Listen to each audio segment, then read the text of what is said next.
Bien, bonsoir. Nous allons commencer pour respecter l'horaire, d'autant que, comme vous le savez, nous avons toujours un distanciel en même temps. Donc voilà, nous atteignons notre dernier mardi de la mer de l'année 2025. Donc nous avons 10 mardis de la mer, nous en avons fait 5. Nous nous retrouverons, je le dis tout de suite, mais je le rappellerai tout à l'heure, ça sera le mardi 20 janvier.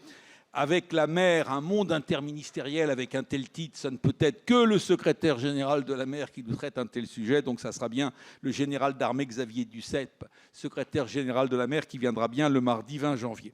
Alors, nous ne sommes pas très loin de Noël et je dirais c'est presque déjà un mardi de la mer de fête.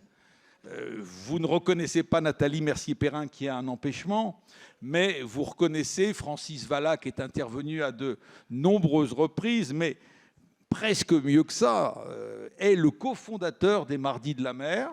Ça ne nous rajeunit pas totalement, mais en tous les cas, le fait que ça se poursuive et que vous soyez toujours là et qu'on se reconnaisse tous, je dirais, nous fait bien plaisir. Donc nous sommes vraiment très heureux. Je dirais, Nathalie Mercier-Perrin et Eudes Riblier ont fait le meilleur choix en te demandant de venir et nous sommes vraiment très heureux que tu puisses être là. Tu sais combien tu es ici chez toi en cette 22e année. Alors en plus, tu as pris cela au pied levé. Enfin, c'est un sujet que tu connais plus qu'un petit peu. Quelle stratégie de souveraineté industrielle maritime pour la France et l'Europe? Je n'oublie pas que tu es aussi président d'honneur du cluster maritime et que tu as fondé, si mes souvenirs sont bons, le cluster maritime européen. Donc je crois que tu aurais très mal vécu s'il n'y avait pas le mot Europe, mais il y était avant qu'on sache que ce soit toi, ce qui nous fait bien plaisir. Au cas où on ne te connaîtrait pas tous ici, ce qui est possible pour les très plus jeunes étudiants, Eudes Riblier, qui te connaît assez bien aussi, devrait pouvoir faire une présentation personnalisée. Merci Christian. Effectivement, c'est un grand plaisir de te retrouver ici. Francis, tu es né à Limoges, tu fais des études de droit, une licence de lettres, et puis tu fais Sciences Po à Paris. Dès le début de ta carrière professionnelle, tu tombes dans l'eau salée. Tu vas passer près de 30 ans chez Soflumar, qui deviendra Soflumar Vendôme-Rhénane, puis Vendôme-Rhénane-Tanker. Tu en deviens président. Tu es un fervent défenseur du pavillon et des marins français, à une époque où le vent de la complaisance, du moins-disant social et du dédain de la qualité comme de la sécurité semblait tout emporter. Tu es alors vice-président de l'Association internationale des armateurs indépendants au pétrole Intertanko. Quand tu quittes Vendôme-Rhénane, tu crées ta société et tu te vois confier l'armement de paquebots pour le groupe Renaissance. Parallèlement à tes activités chez FV Marine, tu prends en 1999 la présidence de l'Institut français de la mer. Parmi tes nombreuses initiatives, pendant les 10 ans de cette présidence, tu fondes, comme Christian vient de le rappeler, les Mardis de la mer et des Français que nous avons depuis, avec Christian, ouverts au-delà de nos frontières en les renommant simplement Mardis de la mer. Et tu continues ton combat contre les navires poubelles et les armateurs voyous. Tu vois le vent tourner enfin favorablement, l'espoir change de camp. Ton engagement est tel dans ce combat que c'est toi qui, pendant 10 ans, représente la France à l'Agence européenne de sécurité maritime que tu as contribué à faire naître. Tu occupes un poste normalement réservé à un haut fonctionnaire.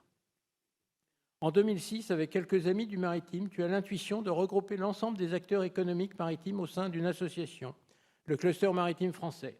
Tu en fais l'incontournable défenseur des entreprises maritimes avec plus de 450 membres.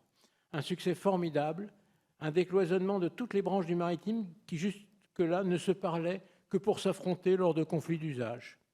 Tu suscites la création de clusters maritimes dans nos territoires ultramarins, tu animes toute la communauté maritime, tu en deviens une des grandes voix. Et puis tu décides en 2014 qu'il est temps de prendre du recul pour pouvoir enfin te consacrer à une autre de tes passions, l'écriture. Mais la mer ne te laisse pas beaucoup de répit. Tu n'as publié à ce jour qu'un roman, Le vent de l'absolu, qui parle de la mer, de musique et de quête d'absolu. Tu acceptes la présidence d'Expédition 7e continent pour lutter contre la pollution des océans par le plastique. Et surtout, tu présides de 2016 à 2019 SOS Méditerranée, qui, suivant la grande tradition des gens de mer, sauve les hommes au risque de se perdre en mer, les migrants menacés de noyade. Nous savons l'ampleur de la tâche et la difficulté que tu affrontes pour y parvenir. Et tu acceptes de conserver au cluster un dossier, un grand dossier, celui de l'exploitation des grands fonds, dossier complexe où, une fois encore, tu recherches le développement économique, la souveraineté industrielle et énergétique de la France sans aucune compromission pour la sauvegarde d'un environnement fragile. Pour toute ta carrière maritime, tu reçois fin 2017 le prestigieux Global Lifetime Achievement Award, la plus importante reconnaissance maritime mondiale, décernée depuis des décennies par le Lloyd's List. Tu es le premier Français à recevoir cette distinction depuis sa création, il y a des décennies. Toujours passionné par la mer et les activités maritimes, tu continues à suivre l'actualité et à apporter tes conseils aux décideurs politiques et économiques. La présidente du cluster maritime sait pouvoir compter sur toi, son ancien et son président d'honneur fondateur. Alors, quand elle a su être empêchée de venir, c'est sans hésitation qu'elle t'a demandé d'intervenir à sa place. Merci d'être là ce soir, Francis.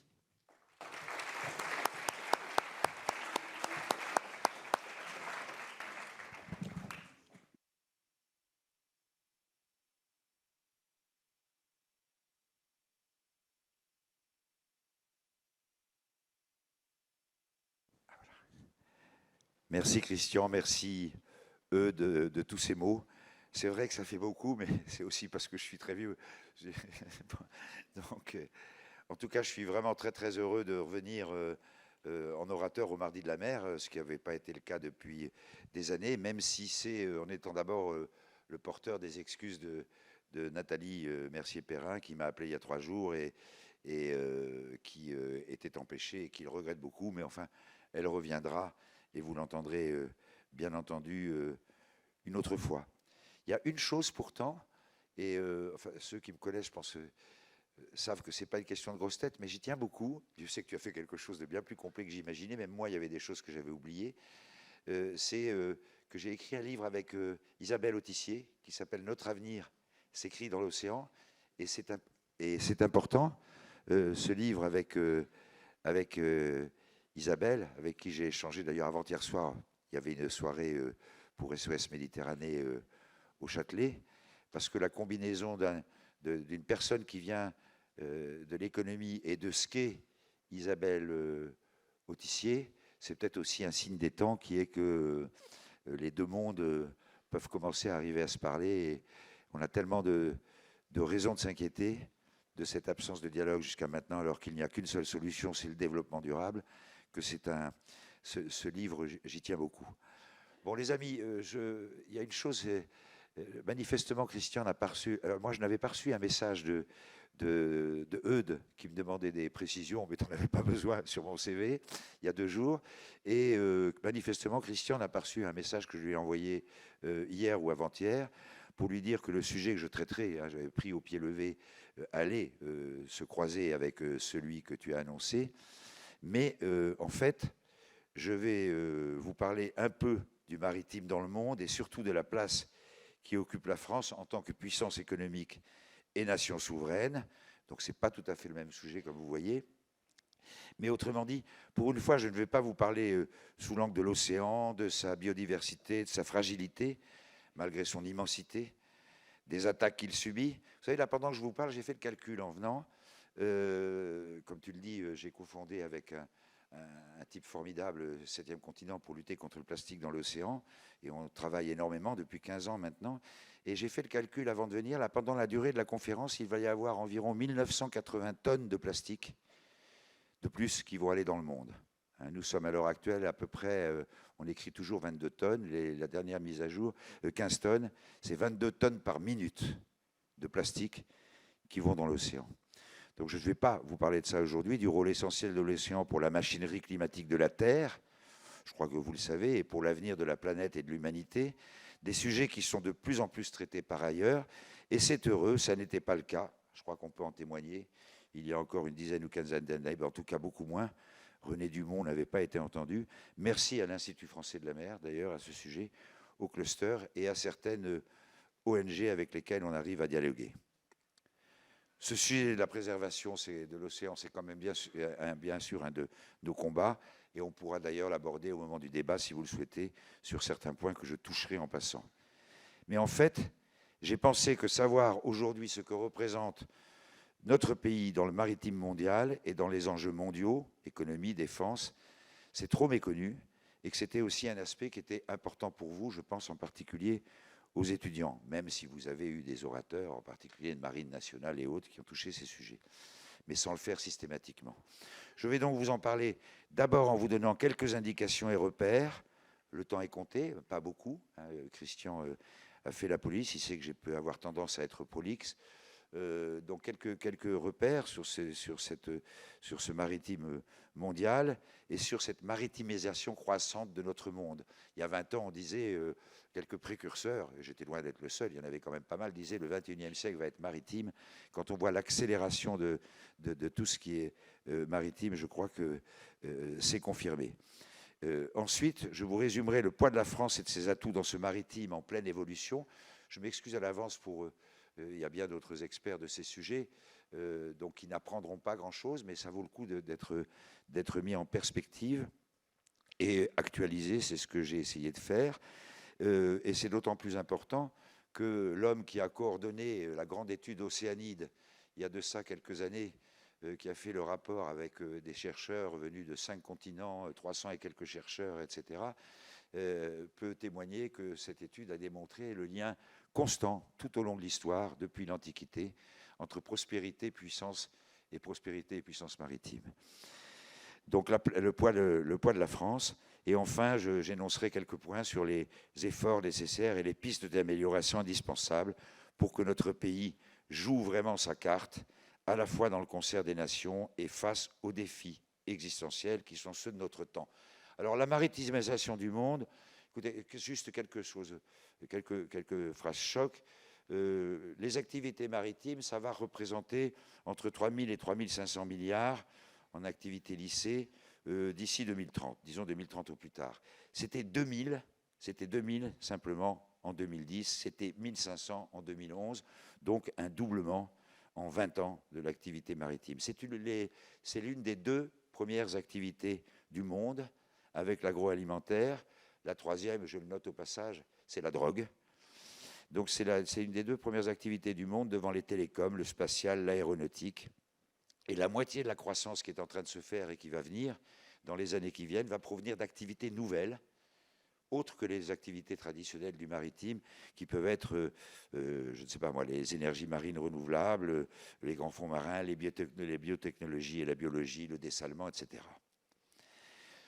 Parmi toutes ces activités, pour que vous ayez quelques repères, ce n'est pas la peine de noter tous ces... Vous pouvez les trouver facilement sur le web ou ailleurs, j'imagine. Parmi toutes les activités, le transport maritime représente 90% du transport des marchandises dans le monde. On dit 80% en général, mais disons 90% du transport international des marchandises. Ce qui est plutôt une bonne nouvelle pour l'environnement, je le dis au passage, parce que le maritime est souvent mis au pilori et avec raison, parce que malgré tout, il fait près de... On dit toujours 3%, maintenant il fait un peu mieux, il travaille beaucoup. Il fait environ 2,8% des émissions, par exemple, de gaz nocifs du monde, ce qui est énorme. Mais à la tonne transportée, c'est de très très loin, le transport qui pollue le moins au monde. Vous avez aujourd'hui environ 13 milliards de tonnes qui sont transportées. C'était 2,5 simplement à 3 milliards il y a une cinquantaine d'années. Et ça provient de la puissance de ces énormes porte-conteneurs qui sont vraiment pas très beaux, mais qui sont très efficaces et qui font tellement, si vous voulez, qu'aujourd'hui transporter 25 tonnes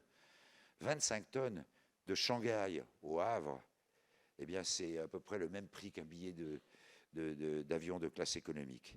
Le prix du transport est devenu complètement négligeable. Quand vous achetez un frigidaire fabriqué en Chine, etc., dans un magasin, aujourd'hui, c'est moins de 1 euro avec le passage des porte-conteneurs des 18 à 23 000 boîtes. On peut d'ailleurs aussi bien s'en réjouir que le regretter. C'est toute la discussion sur la mondialisation. Mais c'est comme ça ne s'arrêtera pas. C'est une évolution, je m'adresse à l'historien, commencée il y a très très longtemps. Vous savez, la France a été à un moment donné la capitale du commerce mondial. C'était au temps des grandes foires, où on allait avec des bœufs d'une foire à l'autre, etc. Et la France était à ce moment-là la capitale du commerce, en tout cas européen. Et puis il a suffi que les premiers bateaux fassent un petit peu régulièrement du cabotage entre le Portugal et les Pays-Bas. Et alors même que 2 bateaux sur 3 coulaient à l'époque, l'efficacité du bateau par rapport a commencé à ce moment-là à exercer ses bienfaits ou ses ravages, selon le point de vue dans lequel on se place. Et depuis ce temps-là, ça n'a jamais cessé d'évoluer et de progresser. Aujourd'hui, vous avez 110 000 bateaux à peu près, dont 60 000 font une taille internationale, 12 000 vraquiers. Vraquiers, c'est des bateaux qui transportent en vrac, 10 000 pétroliers, 5 600 porte-conteneurs, environ 18 000 navires polyvalents, 2 400 navires transporteurs de gaz, 5 000 transporteurs de véhicules, des ro-ro, et 4 000 d'une autre. Je vais vite parce que les chiffres, c'est juste pour vous donner une impression. Ce qui compte, c'est que vous réalisiez à quel point ce maritime est important. Autre chiffre significatif, aujourd'hui, tout le monde commence à savoir que les télécommunications, beaucoup pensent encore que c'est les satellites. En fait, près de 99% des télécommunications internationales, 99%, passent par des câbles sous-marins. Ça progresse très vite. On est à 1 million, il y a environ 600 câbles sous-marins qui comptent dans le monde, 1 400 000 kilomètres de câbles, ce qui pose d'ailleurs, ce qui est à la fois extraordinaire. Vous avez tous vos ordinateurs, etc. Tout ça, c'est grâce aux câbles. Et évidemment angoissant, puisqu'on est dans un état de dépendance considérable. Tout d'ailleurs les problèmes posés par l'entretien des câbles, le fait de les ensouiller d'abord, de les entretenir ensuite, de les protéger. Et on ne sait pas très bien ce qui se passerait. On a quelques expériences pour quelques interruptions de câbles, mais voilà. Tout ça, c'est des câbles sous-marins. Un autre chiffre intéressant, le poisson. On sait tous qu'un certain nombre de stocks sont menacés, d'autres ne le sont pas. Au passage, je signale que ça ne vient pas de nos pêcheurs. Environ, si la pêche sauvage, la pêche, vous savez, avec des moyens interdits, etc., était jugulée par les États, il n'y aurait plus de problème de ressources halieutiques. La pêche, donc, qui faisait 150 000 tonnes, tout ce qui est le poisson, va passer à 200 000 tonnes ou un peu plus. C'est une évolution intéressante. L'aquaculture, qui était minoritaire, va très très prochainement atteindre plus de la moitié de la consommation de poissons dans le monde. Donc au milieu de ces mondes sous-marins, il y a un tas de choses. Au milieu de ce monde sous-marin, je pourrais vous comme ça aligner les chiffres.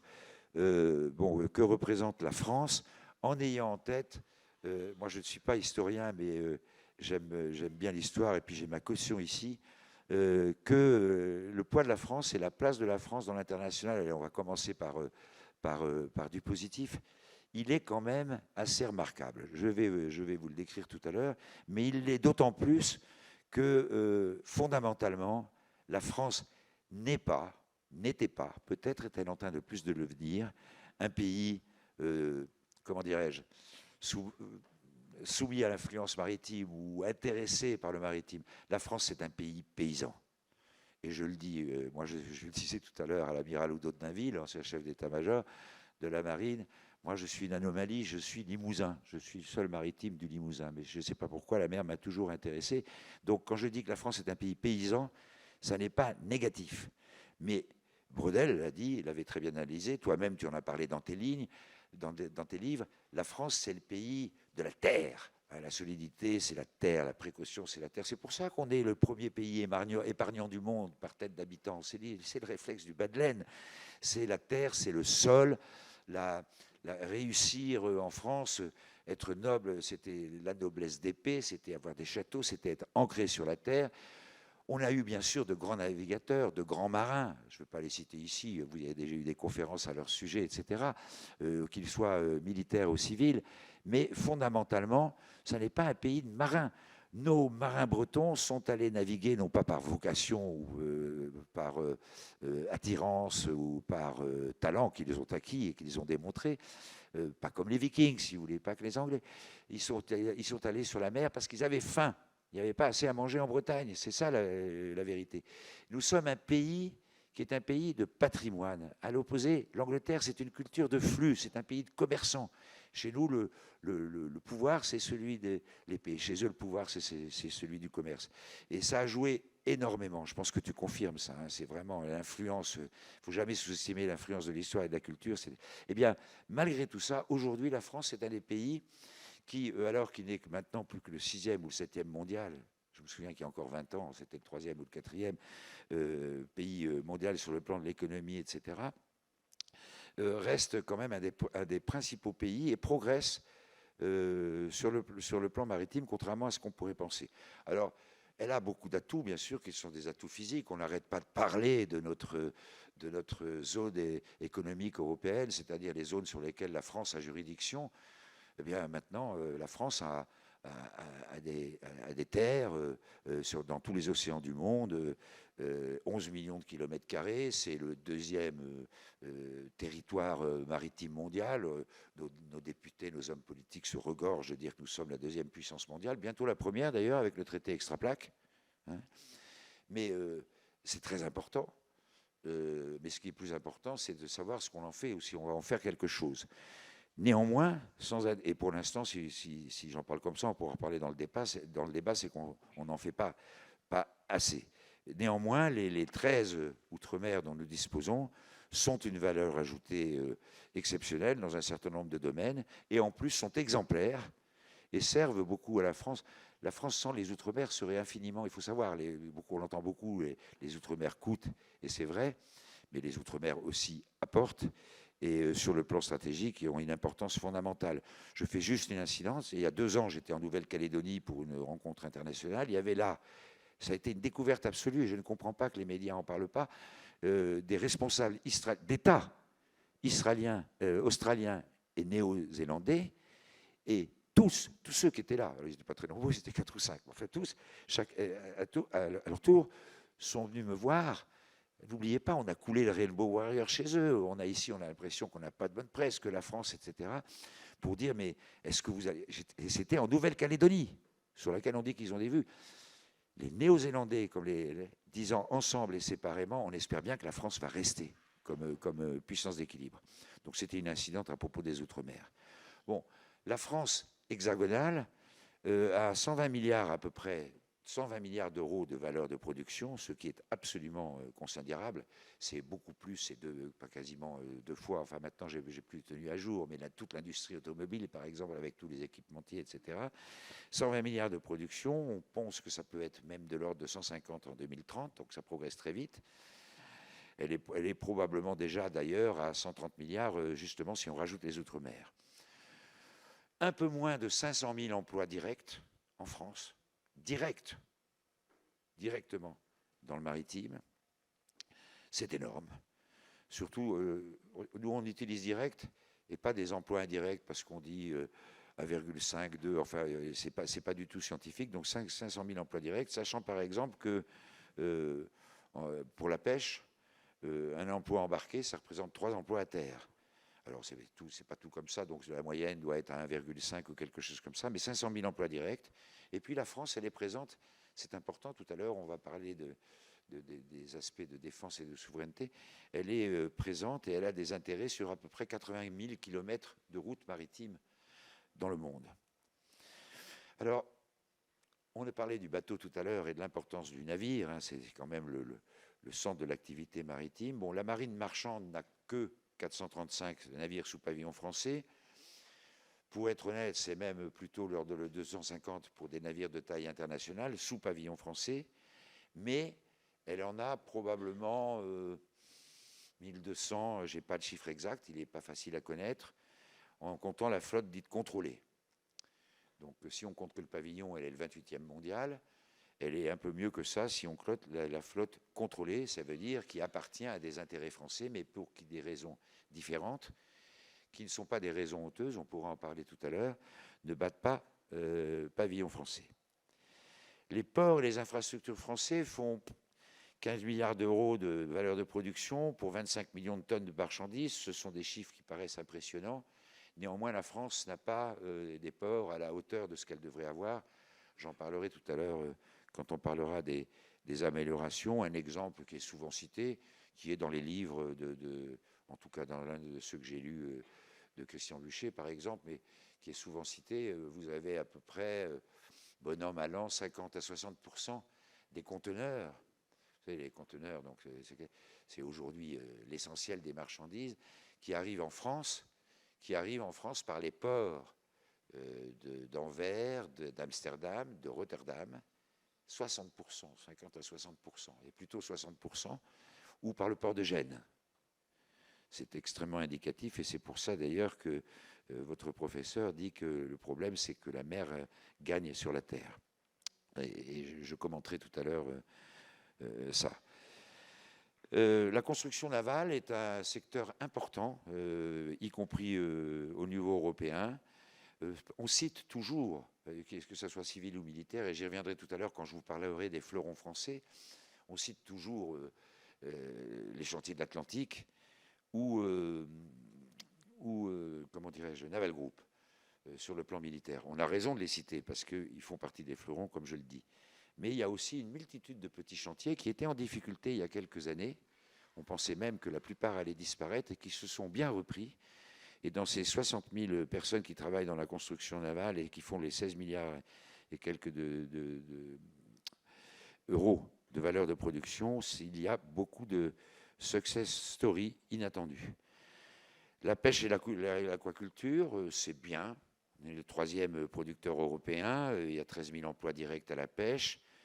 Ce qui veut dire donc multiplié par 3, là on peut compter les indirects parce que c'est précis. Il y a 20 000 emplois dans l'aquaculture. Et la France est la première ou le 2e européenne pour la conchiliculture. Dans les énergies marines renouvelables, vous avez assez peu d'emplois à comparer à des pays plus petits comme le Danemark ou comparé à des pays comme l'Angleterre, par exemple, ou l'Allemagne. Mais ça, c'est parce qu'on a démarré très tard.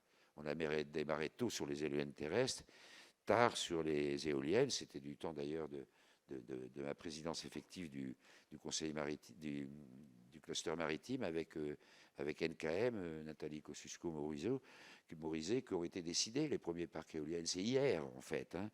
Et il y avait 0 emploi, donc hier, je dirais il y a 10 ans, enfin un peu plus de 10 ans. Aujourd'hui, il y en a 8000. Et la France a de grandes ambitions, pour l'instant retardées pour un certain nombre de raisons administratives ou de confirmation qui devaient être données l'année dernière, qui devraient l'être maintenant, mais ça fait partie des budgets, donc vous savez ce qui se passe en France, ce n'est pas le cas, mais qui sont d'atteindre 18 gigawatts en 2035 et 45 en 2050. Ce qui est, si on ne prolonge pas trop le retard qu'on prend en ce moment, ce qui est atteignable, sachant en outre que la France est une pionnière, y compris au niveau mondial, des éoliennes flottantes et des hydroliennes. Alors les hydroliennes, c'est encore à l'état de prototype. Les hydroliennes, c'est comment dirais-je, c'est les hélices qu'on met dans l'eau là où il y a des courants forts. Nautisme et plaisance. Hein, on pense toujours, on a l'impression qu'on parle de loisirs. Ben non, nautisme et plaisance, nous sommes les premiers d'Europe, les 2e du monde. C'est 48 000 emplois. 43 000, pardon. Direct, toujours. Avec un certain nombre de secteurs sur lesquels on est les premiers mondiaux. L'industrie navale, civile et militaire, donc j'en ai parlé. Les services dans tous les domaines, tous les services du maritime. La France est un pays qui est très structuré. Il y a toutes les armes du maritime. Vous avez là à peu près une 50aine de milliers d'emplois qui sont extrêmement efficaces.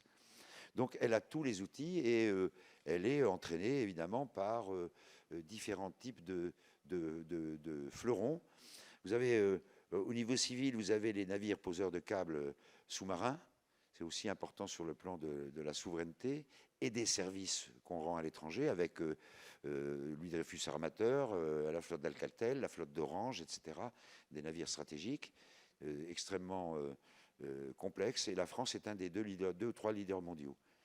Vous avez le Bureau Veritas, qui est un grand fleuron français. Le Bureau Veritas, vous avez tous entendu parler, c'est ce qu'on appelle une société de classification, c'est-à-dire qui surveille, contrôle, élabore les règles, mais enfin participe à leur élaboration, contrôle ensuite l'utilisateur, les aspects sécurité, qualité, que les choses fonctionnent bien aux règles, fonctionnent bien selon les règles. Vous imaginez à quel point c'est un travail extrêmement sophistiqué, avec des ingénieurs, des administratifs, bien entendu, etc. Et vous avez à peu près une trentaine de sociétés qui font ça dans le monde. Vous en avez une dizaine ou une douzaine qui sont considérées comme très, très sérieuses. Et dans les 3 plus sérieuses et les plus importantes, vous avez le Bureau Veritas qui travaille dans le monde entier. Il est établi en Chine avec plusieurs centaines d'emplois, milliers si on compte les Chinois. Il est établi dans tous les pays du monde. Et on n'en parle pas, mais ça fait partie du soft power, le Bureau Veritas. Vous avez, alors au niveau de la flotte de commerce, si on parle par armateur, vous avez bien entendu le 3e armateur mondial dont tout le monde entend parler, le groupe CMA-CGM, qui contrôle aujourd'hui à lui tout seul. C'est pour ça d'ailleurs que les 1200 tout à l'heure, c'est plus que ça, parce qu'il faut compter ceux de la CMA-CGM, qui contrôle à lui tout seul 670 navires à peu près, dont une petite soixantaine, et où va être sous pavillon français. Vous avez la flotte elle-même, elle est réduite par rapport à l'importance du pays, mais elle est une des meilleures du monde. Elle est d'ailleurs en ce moment, c'est pour ça que j'aime bien être derrière ce pupitre pour le dire ce soir, la première du monde au niveau de la qualité, sur les contrôles qui sont faits dans les ports, les Post-State Controls, PS6, qui sont des choses extrêmement rigoureuses, très travaillées depuis les 20 dernières années, etc. Elle est en ce moment numéro 1 de la qualité mondiale, et c'est une flotte très jeune, elle a moins de 7 ans de moyenne d'âge, alors que vous avez beaucoup de navires qui sont anciens. Vous avez aussi une action en mer qui est très efficace, alors c'est moins important, c'est de l'ordre de 6 milliards, de 6 000 emplois, et je sais plus, je crois que c'est 2 milliards de budget, mais je ne rentre pas dans le détail, mais qui fonctionne très bien. Et ça, c'est amené, j'ai gardé le meilleur pour la fin. La Marine nationale, dont on ne parle pas assez, donc 39 000 hommes à peu près, hommes et femmes, un peu moins de 40 000. Elle est, selon les façons de classer, là je m'adresse à la de Naville, le ressort 4e, 5e, 6e, mais en fait, elle est dans les 2 ou 3 premières au niveau de ce qu'on appelle une flotte océanique, c'est-à-dire qu'elle a tous les atouts de la flotte, des sous-marins au porte-avions.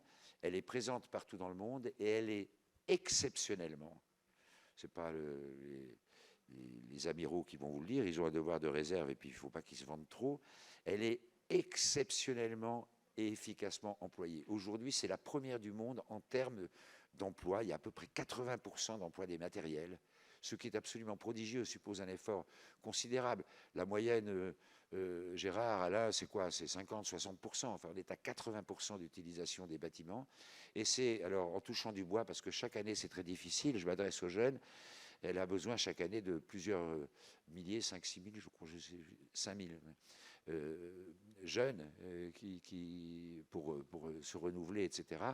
Et c'est par rapport à la marine américaine qui a un mal fou, ou la marine anglaise, par exemple, c'est jusqu'à présent la marine qui arrive quand même à convaincre suffisamment de jeunes qui sont passionnés, qui apprennent des métiers quand ils rentrent dans la marine de la mer.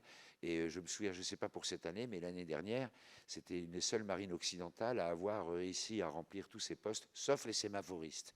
Je crois qu'il en manque une vingtaine, sauf sur les sémaphoristes. Ça, ce sont des outils.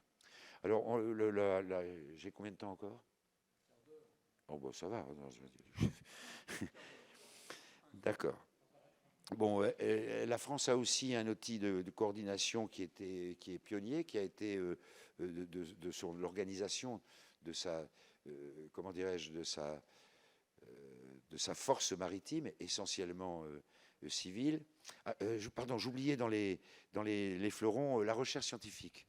Bon, ça ne fait certes que 400 millions d'euros environ, direct, ce qui est quand même pas mal d'ailleurs, consacré simplement à la science, mais avec l'IFREMER, l'IRD, le CNRS et un certain nombre d'autres organismes, c'est considéré avec bien entendu les États-Unis, les Chinois qui sont extrêmement avancés, comme un des pays les plus pointus au niveau de la recherche scientifique maritime.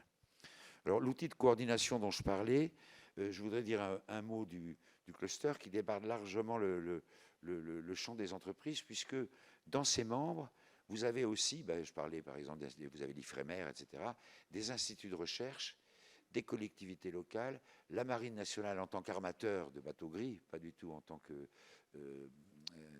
organe de défense, avec des groupes de travail, etc. Donc ça va plus loin que les simples entreprises du maritime. Vous avez en puissance invitée dans les groupes de travail les ONG qui acceptent le dialogue. Et c'est un organisme qui a trois fonctions essentielles. Et c'est un organisme qui, au fil du temps, a permis des partenariats publics-privés au niveau de la coordination et de certaines décisions de la France. Je fais exprès de ne pas dire de l'État, puisque précisément ces pouvoirs publics-privés, le comité France Maritime, par exemple, coprésidé par le secrétaire général de la mer, le général de gendarmerie, que vous allez recevoir la prochaine fois, et par la présidente du cluster maritime français, est un organe de coordination nouveau. Toute la partie grand fonds marin, dont je suis beaucoup, les 2 dernières stratégies qui ont été écrites en France l'ont été à 4 mains entre le gouvernement, les ministères concernés, le secrétariat général de la mer et nous-mêmes. Alors, beaucoup d'actions de communication, de rencontres. L'intérêt du cluster, un des intérêts du cluster, ça a été de réaliser, ça a été grâce à l'Institut français de la mer. À un moment donné, on s'est dit, mais tiens, au fond, on ne se connaît pas, on se croise quelquefois dans un cocktail. Les pêcheurs ne parlaient jamais aux armateurs, qui ne parlaient jamais aux assureurs maritimes, qui ne parlaient jamais aux banquiers du maritime. Pourquoi pas créer un lieu et faire que les gens se connaissent? Il devrait pouvoir en sortir quelque chose, mais pour ça, il faudrait d'abord savoir ce qu'on représente. Et on a fait ce travail à ce moment-là, les anciens de l'IFM s'en souviennent, et alors que moi, qui étais déjà vieux, je connaissais très très bien le maritime, j'aurais dit il doit y avoir à peu près 250 000, 300 000 personnes qui travaillent au maritime, et puis un chiffre d'affaires de je sais pas, 30 milliards d'euros. Mais en fait, en faisant ce travail de fourmi d'identification, on a réalisé qu'on était plus de 300 000, qu'on faisait 2 fois le chiffre d'affaires qu'on pensait, et qu'on n'était absolument pas entendu. Il n'y avait pas jamais de négociation avec l'État, etc. Donc on s'est organisé pour ça, pour se rencontrer, et dans le cadre de travailler ensemble, créer des groupes de travail, voir quelles étaient les synergies, et puis créer des événements qui fassent que le maritime soit plus écouté et plus respecté. Par exemple, les Assises de la mer sont nées d'une collaboration à la suite de ce travail avec le groupe Ouest France. Et aujourd'hui, vous avez 1800 personnes, c'était il y a 15 jours, qui se sont réunies à La Rochelle du monde maritime français pour parler des problématiques civiles et militaires. Le président de la République est venu pour la 4e fois en 5 ans. Auparavant, moi, quand j'étais président, déjà, on avait passé la barre des 1400, les premiers ministres venaient, etc. Alors que peu de temps avant, malheureusement, ça ne permet pas de... On ne fait pas la politique maritime de la France, on n'arrive pas à suffisamment la doper, mais enfin, en tout cas, ça aide à la progression. Les travaux de synergie sur les problèmes d'attractivité, en ce moment, par exemple, les groupes de travail qui travaillent avec un mélange de toutes ces personnes qui mettent leurs forces et leurs origines diverses au service du développement du maritime et de la France maritime. L'attractivité du maritime, la décarbonation, le développement durable et la biodiversité maritime, les drones marins, les drones marins, les navires autonomes. Bientôt, il y en a un qui va s'ouvrir sur une réflexion sur la propulsion nucléaire des navires de la marine marchande, etc. Et puis, vous avez la 3e mission de ce cluster, c'est donc ce dialogue avec l'État. Et outre le comité France Maritime dont je parlais, le cluster a été... Le cluster, encore une fois, c'est une petite équipe. Ce que je veux dire par là, c'est la coordination, donc de cette coordination des membres différents du maritime fait que le cluster a fait partie des gens qui ont mis au point la coalition pour la transition énergique du maritime, ou qui ont co-réalisé la feuille de route de la décarbonation de la filière maritime, qui ont été impliqués dans les feuilles de route du maritime et de la plaisance. Donc on n'en est pas encore à des partenariats publics-privés qui permettent suffisamment d'avancer communes, et c'est bien dommage, il y a un tas de terrains où ça serait possible sur le plan de l'investissement, mais déjà, ça commence bien à se faire sur le plan de la réflexion, donc on peut espérer qu'un jour ça ira plus loin. Alors pour conclure, en quelques minutes, il y a quand même beaucoup de faiblesses et des marges de progression, alors qui sont de nature très diverse. Il y en a une dont souffre, parce que le maritime souffre, lui-même ne se bat pas assez pour ça probablement, mais il souffre aussi, comme d'autres secteurs, de la disparition de l'État stratège. c'est pas parce qu'il subsiste un bureau qui n'est plus le commissariat au plan, qui fait de la prospective, etc. On n'a pas envie non plus d'un gosse-plan ou d'une économie dirigée, mais il faut quand même se souvenir, et la France était déjà un pays libéral, que c'est sans État stratège, c'est-à-dire qui se force à réfléchir à 20, 30, 40 ans, et qui indique des routes, voilà, on va aller concentrer les efforts, sachez, donc ça veut dire que sur la durée, il va y avoir des moyens qui seront dégagés, il va y avoir, ben, on n'aurait jamais eu le Concorde, dont vous me direz qu'il n'a pas été un succès commercial, mais qui a été une avancée énorme dans l'aéronautique. On n'aurait jamais eu le nucléaire, que certains critiquent beaucoup, mais aujourd'hui on est bien content d'avoir la filière nucléaire pour produire notre électricité. En tout cas, je parle d'efficacité, c'est parce qu'il y avait des tas stressés. On n'aurait jamais eu, évidemment, la force de dissuasion, et ainsi de suite. Et là, en ce moment, il y a un manque particulier utilisé d'une façon, comment dirais-je, illustré d'une façon caricaturale par ce qui se passe en ce moment au niveau du sommet de l'État, je veux dire, pour toutes ces questions budgétaires et autres. Donc vous imaginez bien qu'on n'est pas vraiment dans la réflexion à long terme. Et c'est très grave pour la maritime. Ça manque particulièrement, par exemple, dès maintenant, je signalais tout à l'heure une faiblesse pour les ports et les activités portuaires. Le canal qu'on est en train de faire vers le nord, bon, c'est bien, on s'est fait plaisir, ça va probablement aider à un certain nombre d'exportations, mais il y a un risque énorme. On est déjà envahi par les ports du nord qui sont beaucoup plus efficaces, et beaucoup d'entre nous, nous redoutons que ce canal merveilleux payé par la France serve à accélérer les importations faites au départ des ports d'Adèle au détriment des ports français. Manque de réflexion stratégique. Ces points ont été abordés, bien entendu, mais probablement pas assez en profondeur. Et c'est là que je rebondis, tout à l'heure j'y faisais allusion, sur tes grands combats de ces dernières années, qui est les ports, c'est avant tout un hinterland. Et la possibilité donc d'accéder à cet hinterland par des fleuves, par des voies ferrées, par des routes, etc. Et sur ce plan-là, nous sommes extrêmement en retard et l'État n'a pas été stratège. La souveraineté. Alors, il y a aussi la question des délais administratifs. Je le dis sans embâche. Hein, on est vraiment, je crois, un pays démocrate, vraiment à l'écoute, mais on fait tout 2 ou 3 fois plus longuement que les autres. Les délais qui sont donnés, par exemple, quand il y a un délai de 3 mois pour un débat public, pour savoir si on fait une éolienne, une usine, ou etc., c'est 6 mois, ailleurs, chez nous, c'est 12 mois le tarif, à chaque fois. Et je discutais ailleurs, c'est pas dans le domaine du maritime, mais avec un patron d'entreprise, ce week-end, qui a un projet à 4 milliards, je n'ai pas le droit de dire lequel, ils veulent faire en France, il est français, mais pour avoir les autorisations, etc., le délai est 18 mois. L'Allemagne et la Suède lui proposent de venir 4 mois. Donc il y a là un problème. Et la mort dans l'âme, il va peut-être être obligé d'aller faire son installation. Et ce n'est pas du flanc, c'est vraiment la vérité. La souveraineté, elle passe aussi par la crédibilité sur le plan économique. Donc en ce moment, on n'est pas très crédible et budgétaire. Par un comportement politique responsable et par le choix de bons combats contre ceux qui mettent en cause, en particulier, l'harmonie et la possibilité de progresser internationalement en se parlant. Et là-dessus, là, on peut être fier de notre pays. Le combat qui est mené par le président de la République et par la France, je ne fais pas du tout de politique. Hein, ne pensez pas que je sois... Mais en ce moment, qui est porté, en tout cas, pour la défense du multilatéralisme face aux attaques qu'il subit à l'heure actuelle, en particulier dans le maritime. C'est un point, si tu me permets, c'est une petite incidente sur lequel je vais insister 2 minutes. Le maritime, plus que toute autre activité au monde, a besoin de règles universelles. Il a un organe pour ça, qui est l'Organisation maritime internationale. Il a un organe plus spécialisé pour les grands fonds marins, qui est l'Agence internationale des grands fonds marins. Et c'est indispensable que par concertation, on arrive à des règles universelles. Sinon, c'est le désordre. Si vous n'avez pas de règles universelles, vous avez des distorsions de concurrence. Vous avez immédiatement des comportements sauvages. Le maritime a besoin de règles universelles. C'est la base même de son activité. Il a besoin du droit international. Et vous avez Donald Trump qui est arrivé et qui, cette année, Non, mais on n'a pas conscience de ça. Je fais un édito bientôt sur le sujet, là, qui va sortir dans 8 jours.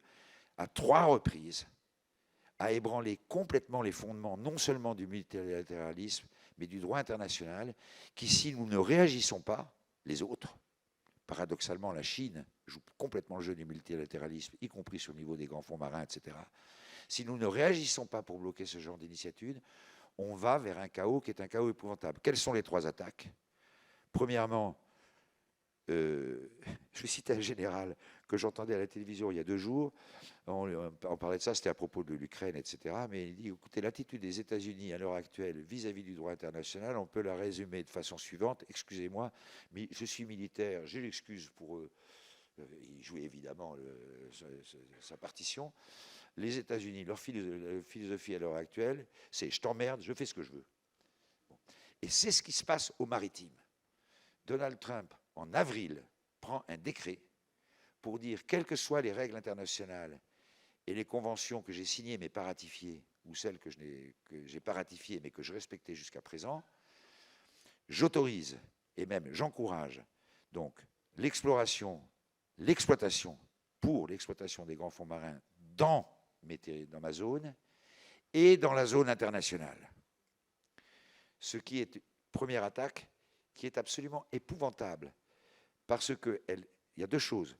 Premièrement, aujourd'hui, c'est illégal internationalement, donc il le bafoue, mais il le bafoue 2 fois, puisque les États-Unis ont toujours eu une position de principe qui dit je signe et je ne ratifie pas les traités, mais le jour où un traité, une convention s'applique, c'est-à-dire où elle a réuni suffisamment de signatures pour s'appliquer au niveau mondial, je les respecte. Donc il y avait une attitude, une posture souverainiste, mais un respect affirmé par les États-Unis des conventions internationales. Et ce qu'affirme Trump avec cette première attaque, c'est les conventions internationales, j'en ai rien à faire. Bon. C'est quand même, c'est quand même très, très inquiétant. D'autant que ça a été suivi par une deuxième attaque qui n'était pas dans un contexte encore aussi achevé ou sophistiqué. Pendant l'été, au mois d'août, il y avait une négociation pour le traité sur les plastiques. Pourquoi ? Parce qu'en 2022, les scientifiques se sont rendus compte que les plastiques étaient en train de tuer l'océan sur lequel on peut vivre. Donc ils ont alerté les dirigeants. Les dirigeants, sans en faire, il n'était pas question de paniquer le monde, ont décidé à ce moment-là qu'il fallait absolument avoir un traité plastique avant la fin 2024. Fin 2024. On n'y est pas arrivé parce que c'est quand même très difficile. Il y a des pays qui ont tout à fait intérêt à ce qu'il y ait du plastique, il y a des pays qui font du combustible en particulier, etc. Fin 2024, on n'y était pas arrivé. On a décidé de faire une réunion de la dernière chance en août 2025 qui s'est tenue à Genève. Et là, vous avez une coalition. Tout est sur la table. On sait ce qu'il faut signer, pas signer, tout est rédigé, etc. Je vous le donne en mille, menée par les Américains. Et qui y avait dans la coalition, avec tout ce qui se passe en ce moment ? La Russie, l'Iran et l'Arabie Saoudite, qui ont torpillé le traité sur le plastique sous leadership américain. Troisième attaque du droit international, Londres, octobre. Tout était préparé pour que soit signalé un document avec la feuille de route et les engagements au niveau mondial pour la réduction des gaz à effet de serre, etc., du transport maritime. 1 mois et demi avant, l'inventaire était fait, il y avait une majorité, le texte allait passer. Le président Trump est intervenu, vous me sentez passionné parce que je trouve ça, c'est un scandale absolu, a menacé les négociateurs, je dis bien menacé, pas menacé physiquement, mais les pays, les armateurs, etc., en disant ceux qui éventuellement appliqueront ce texte, s'il est appliqué à Londres, seront sanctionnés par les États-Unis, dans les ports, etc., etc. Donc, disait à l'avance, si le droit international est respecté, non seulement je ne respecterai pas, mais je sanctionnerai. Et sur ce plan-là, je dois dire que l'attitude de la France est impeccable, elle n'est pas suffisante, c'est impeccable. Je termine en disant que vous pouvez vous étonner du fait que je n'ai pas parlé de l'Europe. Alors je vais vous dire pourquoi, parce que je voulais parler du poids de la France, etc. Ça ne veut pas dire que l'Europe est absente, au contraire, l'Europe est très présente dans le maritime, mais sur le plan économique et sur le plan de puissance, elle ne l'est pas. Peut-être elle va le devenir, pas en tout cas pas assez. Simplement, la gloire de l'Europe aujourd'hui sur le plan du maritime, c'est d'avoir été un leader, un exemple, un moteur en matière de sécurité maritime. Ce qu'a fait l'Europe est remarquable. Sans l'Europe, on n'en serait pas là où on est, avec les 3 paquets Erika III, avec les mémorandums of understanding, dont tout le monde sait qu'ils ont été un facteur extraordinaire d'accroissement de la qualité maritime, avec l'Agence européenne de sécurité maritime, avec le 3e niveau du FIPOL améliorant l'indemnité des victimes en cas de pollution, avec le code ISM, je ne rentre pas dans le détail, je fais exprès de vous citer toutes ces mesures, qui sont des mesures dont moi qui suis ou ai été ou suis un professionnel, peut vous dire qu'elles sont efficaces. Voilà, sans l'Europe, on ne les aurait pas eues. Mais en revanche, dès qu'il s'agit pour l'Europe d'organiser les choses sur le plan de la défense, ou hélas au niveau maritime sur le plan économique, ça bloque. Par exemple, l'Europe n'a pas pu imposer un pavillon, en fait une flamme Euros, qui devait s'appeler Euros, etc., pour harmoniser les conditions d'exploitation entre les différents pays. C'est la raison pour laquelle je n'ai pas parlé de l'Europe, puisque j'étais centré sur les notions de puissance et de prospérité économique à partir du maritime. Voilà, j'ai terminé.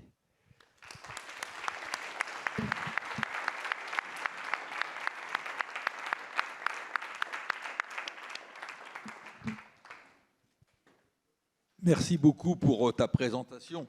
Et je me réjouis pour les étudiants parce que ça leur fait une formidable synthèse. Donc, c'est quelque chose qui est intéressant et ça va nourrir un certain nombre de questions que nous allons avoir maintenant, questions que nous allons voir en cours. Bon, je te rejoins beaucoup sur les attaques du multiculturalisme, du multilatéralisme, etc.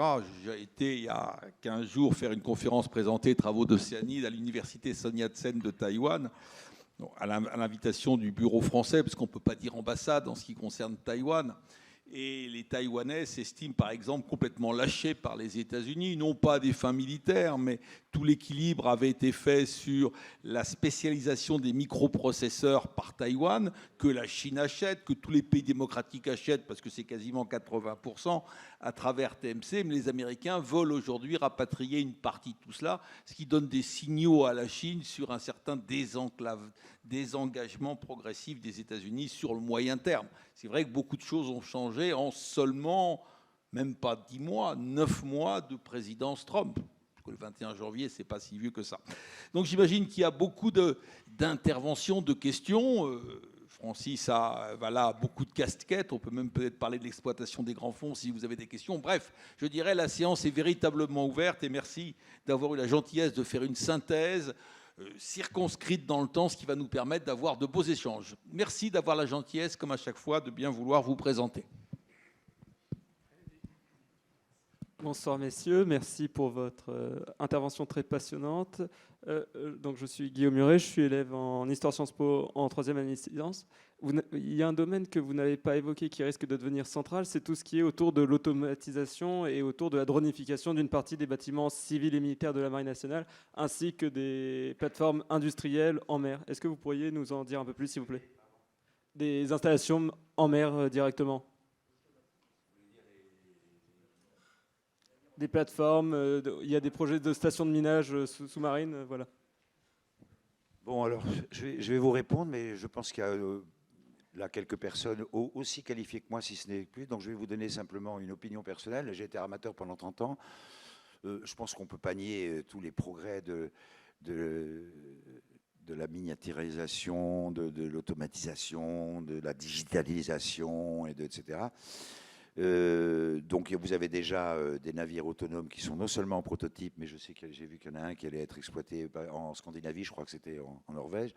Donc dire aujourd'hui il n'y aura pas de navire, je parle bien de navires autonomes, hein, donc ça existe, ça va exister, ça va probablement se développer. J'espère pour ma part, c'est tout ce que je peux dire, mais d'autres marins.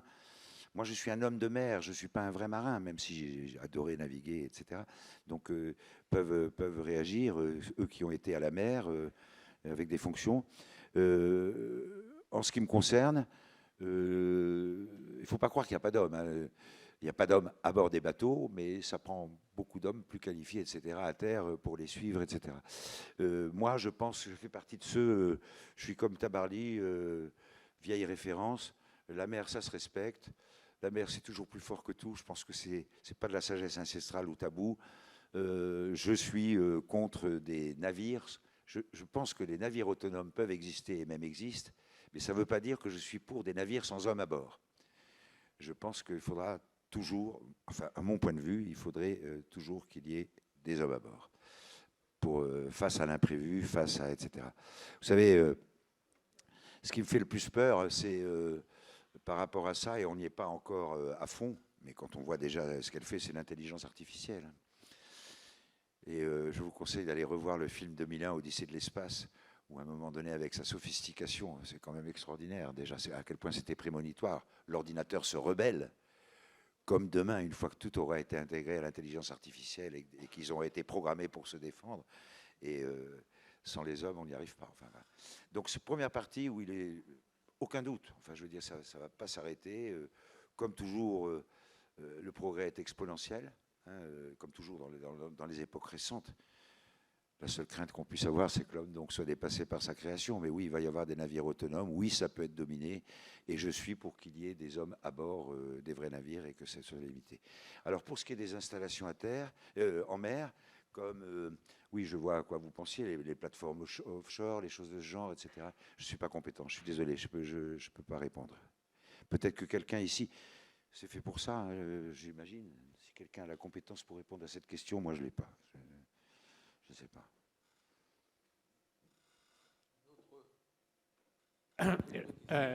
Une question d'un auditeur distant, Francis, mais avant, je te transmets les applaudissements qu'Alain Gentil a postés sur... Merci Alain. Voilà.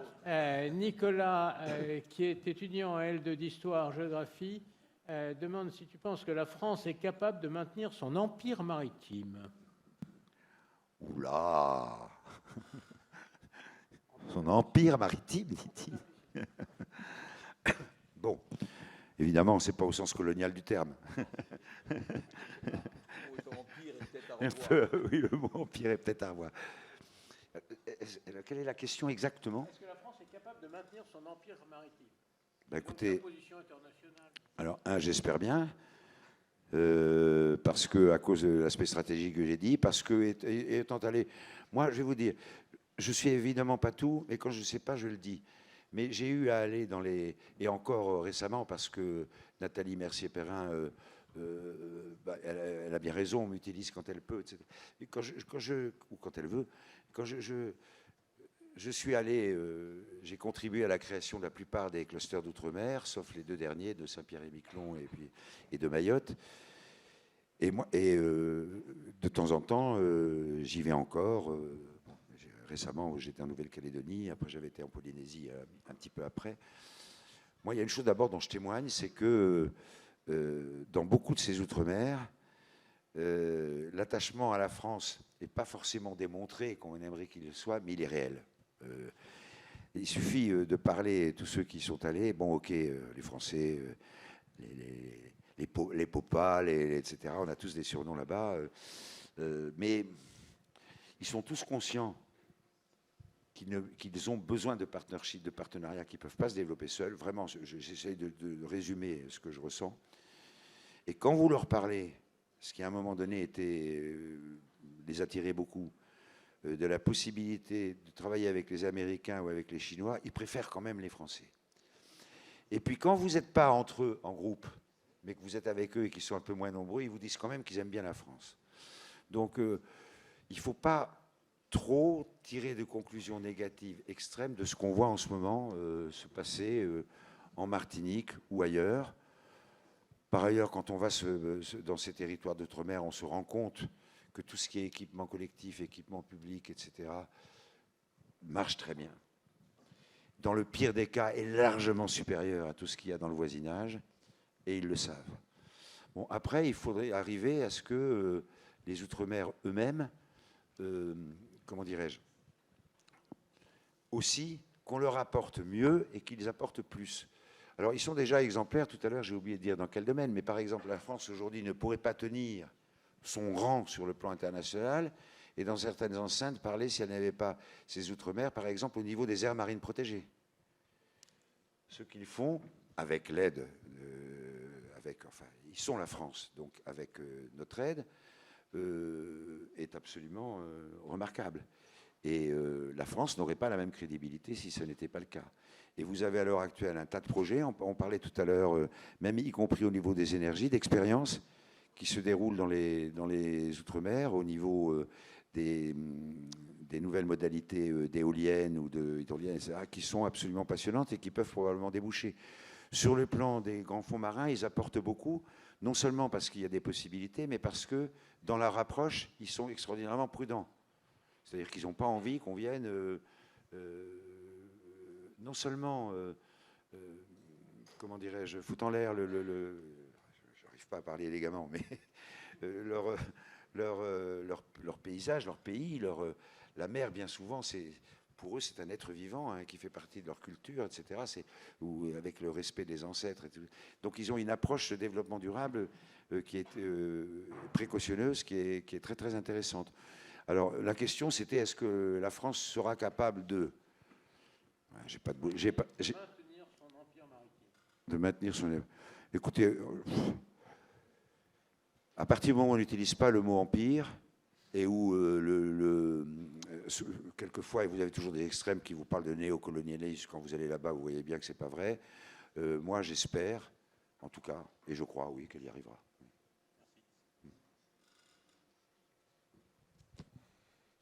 Oui, Grégoire. Bonsoir monsieur, je vous remercie pour cette intervention qui est d'une qualité tout à fait remarquable. Vous avez fait référence aux Interland et les armateurs, les poids lourds du commerce maritime mondial que sont Maersk, COSCO Shipping et CMA CGM rachètent des terminaux à conteneurs pour augmenter leurs profits. Et je voulais savoir si CMA CGM avait prévu de nouveaux investissements dans les Interland pour pouvoir augmenter l'efficacité des flux bilatéraux entre la terre et la mer, qui représente un enjeu économique majeur. Absolument. Alors, il y a deux choses. Il y a les investissements dans les ports et les investissements dans l'Interland. Merci de votre question. Je pense, je ne suis pas naïf, qu'il y a des gens qui n'agissent que pour augmenter leurs profits, et puis d'autres qui agissent que plus stratégiquement aussi pour avoir une activité qui soit équilibrée. Et c'est bien normal, enfin c'est la vie, comme ça. Bon. Et donc on voit effectivement la Chine acheter des ports. Ça a commencé avec le Pirée, elle en achète beaucoup en Afrique. Oui. Moi, j'ai jamais bien compris cette incompréhension ou cette méfiance qu'il y a au niveau de l'Afrique. Si vous voulez, la Chine arrive à avoir un pouvoir politique parce qu'elle les piège sur le plan financier. Les pays ne peuvent pas rembourser. À ce moment-là, ils disent, bon, ben, vous ne pouvez pas rembourser, je mets la main sur le port direct. Ce qui est une situation particulière et inquiétante. Mais ailleurs, ce n'est pas du tout comme ça que ça se passe. Ils achètent des terminaux. Nous sommes bien contents de les leur vendre, sinon on ne les leur vendrait pas. Le pouvoir régalien reste celui de l'État dans lequel est le port. Si demain il y a une crise, les Chinois peuvent faire ce qu'ils veulent. Je veux dire, le port, il est chez nous. Et c'est nous qui... Donc je n'ai pas des craintes aussi extrêmes que celles qui sont exprimées. Ils le font dans le cadre d'une stratégie logistique et commerciale que tout le monde applique. Savez-vous à qui appartient le port de Los Angeles? Je veux dire, quand on dit appartient à un port, ce n'est pas le port avec sa jetée, etc. Là, c'est tout ce qui est surveillé par le régalien, c'est le port, l'activité économique du port. À 80% à la France. CMA, CGM en particulier, pas seulement. Donc, je t'achète ton port, tu m'appelles ton port. C'est le monde d'aujourd'hui, ce n'est pas celui que j'ai connu. Il a sa logique. Et finalement... si chacun se tient par la barbichette, chacun aussi équilibrera ses pouvoirs.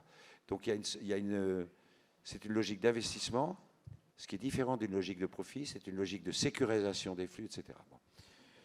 Je ne sais pas si j'ai bien répondu, mais il faut avoir conscience de ça. C'est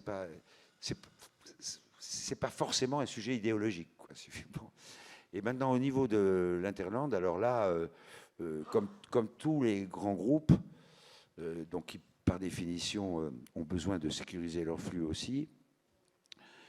ils ont deux moyens de défense. Un, s'ils sont attaqués, etc., sont les marines, les accords. On n'a pas parlé de tout ça, mais le rôle que joue la France, la marine nationale, dans un certain nombre de crises, etc.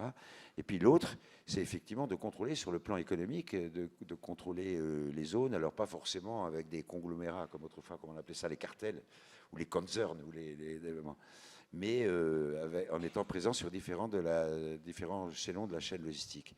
Et quand par hasard un Netherland existe, ben, ils investissent, c'est-à-dire qu'ils dépensent énormément d'argent pour sécuriser leur futur flux. C'est une démarche qui n'est pas une démarche choquante en soi.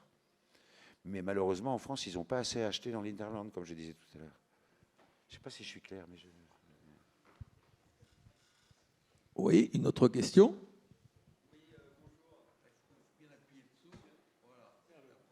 Ah oui, voilà. Bonjour, Damien Combi, étudiant en licence d'histoire sciences politiques ici à la Cato. Moi, j'aurais une question en plusieurs points. Le premier point, c'est tout à l'heure, vous aviez dit du bien de l'éolien marin. Est-ce que c'est viable sans subvention pour produire une électricité pas intermittente? Et comment vous rendez ça plus compétitif que le nucléaire, une fois que l'investissement initial est passé sur le temps long? Et mon autre question, c'est la France, selon vous, dans le futur, est-ce qu'on a du coup le potentiel de, malgré les problématiques qu'on a actuellement, de rester et même de devenir une grande puissance maritime grâce à notre positionnement géographique, même si on n'a pas forcément les capitaux économiques du coup d'investir dans la maritimisation?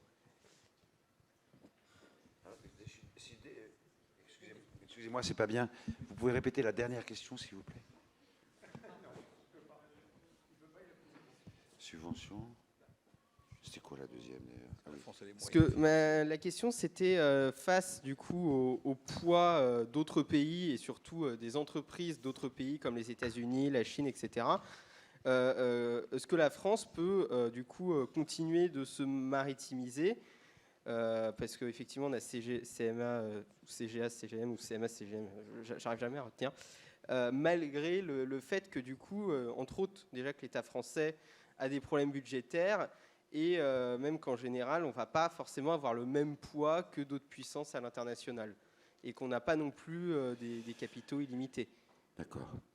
Je vais commencer par la dernière. Les capacités de développement maritime de la France dépendent en partie, dans ce que j'ai dit, de l'État. Dans d'autres, dans le deuxième secteur, d'efforts conjoints de financement des acteurs privés et de l'État, sans que ce soit forcément des partenariats publics-privés auxquels on n'arrive pas encore forcément. Et puis pour le troisième, du privé pur. Et je considère que, connaissant quand même pas mal ce milieu dans les 30 ou 40 dernières années, l'essentiel du développement maritime a été fait à partir d'initiatives privées et sur fonds privés. Donc oui, c'est pas contradictoire. Ce que je regrette, en parlant d'État stratège, c'est qu'il n'y ait pas de route avancée. Et quand je parle d'État stratège et qu'une route est annoncée comme étant adoptée, bon, a priori, on va aller vers là et c'est là que des moyens seront dégagés. Il y a des moyens de l'État, mais c'est aussi pour que les moyens privés se développent, se concentrent, et avec des amorçages de l'État, ce qui est tout à fait normal. Vous avez... L'engagement de l'État, ce n'est pas forcément de la subvention. C'est celui dont on parle le plus. Donc au départ, par exemple, pour tous les transports à courte distance, etc., on sait très bien qu'aucun acteur privé, sauf si c'est dans le cadre d'une stratégie à 20 ans ou 30 ans, ce qui n'est pas le cas, aucun acteur privé ne peut les 4 ou 5 premières années lancer, par exemple, des transports maritimes à courte distance sans être déficitaire. Bon. Que l'État apporte une amorce qui s'arrête au bout d'un certain temps avec des critères, etc., c'est normal. Enfin, ça fait partie de la vie normale. On pourra y revenir si vous voulez, mais je voudrais revenir sur ce que vous avez dit. Pour l'éolien, alors le système n'est pas celui de la subvention directe, d'une façon générale. C'est celui d'un prix garanti qui permet aux industriels, etc., de faire leurs investissements, de faire leur parc. Bon. Et on voit déjà, pour les premiers parcs qui ont été utilisés, le prix de l'éolien baissait. Vous avez une courbe qui est très claire. Hein, et le prix de l'éolien baisse, malgré son intermittence, etc. Alors, je suis tout à fait sensible aux critiques que vous faites. Moi, je suis pour toutes les énergies propres. Et je dis, l'éolien, c'est normal qu'on le critique. En plus, c'est pas beau. On n'aimerait vraiment pas l'avoir au fond de son jardin. Ça gâche des paysages.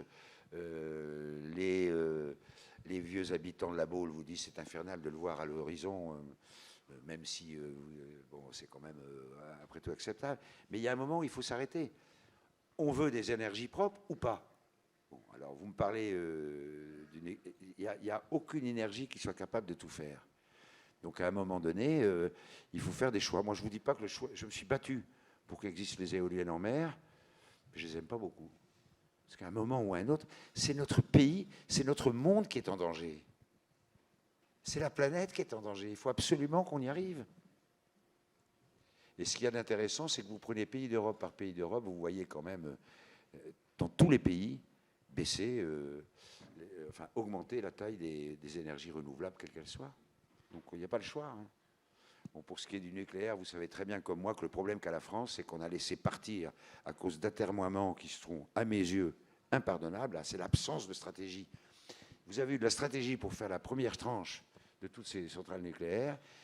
Et après, vous avez eu, on continue d'en faire, on n'en fait pas, on en fait, on ferme Fessenheim.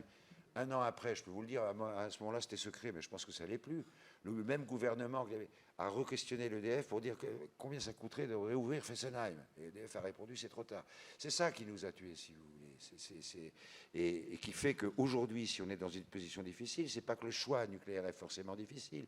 Le politique est capable de dire, on va faire X centrales avec des plus petits... enfin, je ne connais pas assez les dossiers, mais avec des plus petits... réacteurs, etc. Le vrai problème qu'on a, mais qu'on n'arrive pas à dire, c'est qu'on a perdu la compétence avec tout ça. Donc il faut la reconstituer.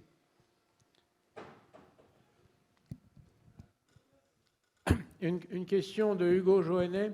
Au début de la conférence, vous avez évoqué les problèmes majeurs de pêche illégale en Outre-mer. Pensez-vous que la commande de 6 patrouilleurs pour nos 11 millions de kilomètres carrés de ZEE soit une réponse suffisante pour lutter contre cette menace, ou est-ce plutôt une réponse symbolique ? J'ai un vrai problème, c'est qu'avec le phénomène d'écho, je ne t'ai pas compris toi, mais... Est-ce que la commande de 11 patrouilleurs d'outre-mer va permettre de protéger 11 millions de kilomètres carrés, ou bien est-ce que c'est symbolique? C'est ni l'un ni l'autre. Enfin, 11, c'est mieux que 0, 5 ou 10, mais évidemment non. Il y a des comme ça, souvent, ça a été présenté. Je pense que le chef d'état-major de la marine peut témoigner le nombre d'articles qu'il a pu lire ou de notes disant ça fait une frégate par million de kilomètres carrés ou je ne sais pas quoi. Bon, il n'y a pas de réponse à ça, évidemment. Il n'y en aura jamais assez. Et je ne sais pas, je ne suis pas capable, monsieur ou madame qui posait la question, de vous dire si 11 pommes, c'est suffisant. Il me semble avoir lu un article, il me semble avoir lu que ça n'était pas assez, que le programme avait été raccourci, mais c'est à chaque fois le cas, hein, malheureusement. Qu'est-ce que vous voulez que je vous dise? Les frégates, on devait en avoir 17, et puis 12, et puis 11, et puis voilà, quoi. Les sous-marins nucléaires, pareil. Non, ça, on maintient la dissuasion, mais on a réduit le nombre, hein, par rapport au départ. Par rapport au départ. Oui, bonjour monsieur.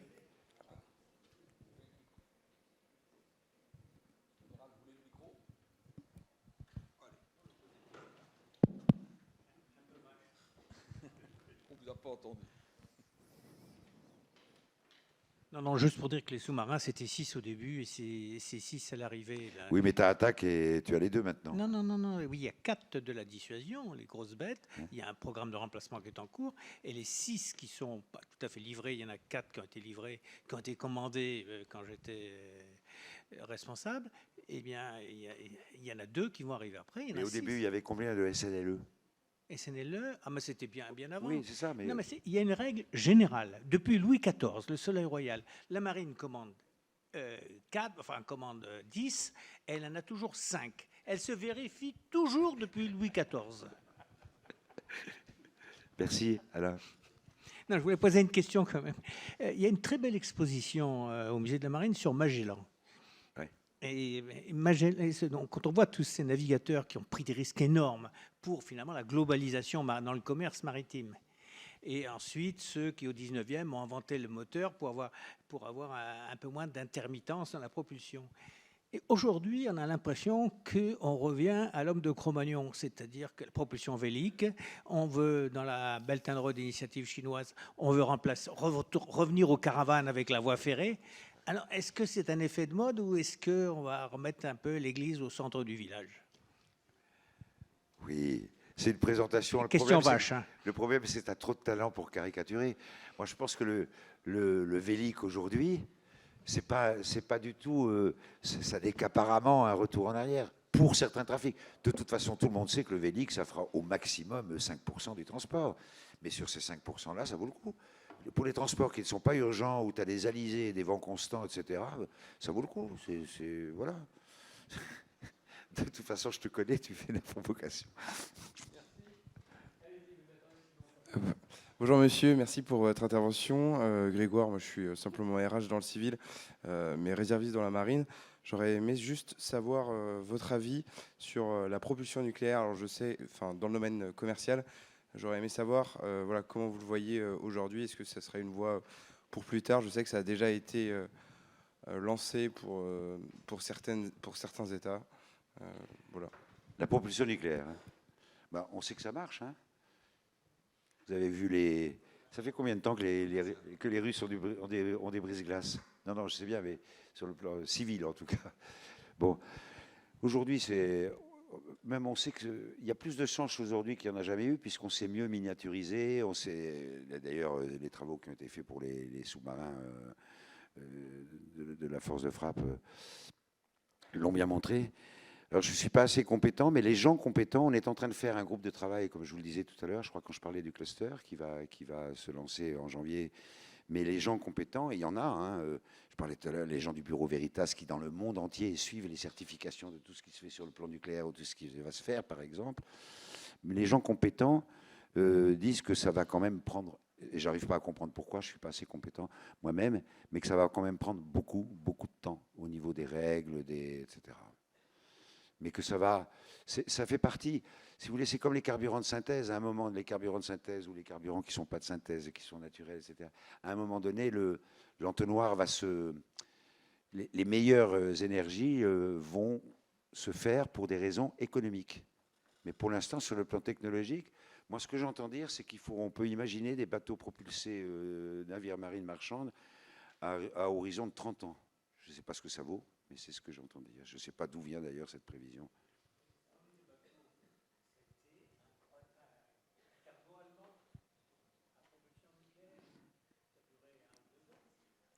Ah, mais les Japonais viennent de sortir un bateau, je ne sais pas si vous avez vu ça, je ne sais plus si c'est un porte-conteneurs ou un cargo, qui est prévu pour naviguer 2 ans sans arrêter, et qui a un moteur nucléaire. Mais ça, ce sont des prototypes, alors.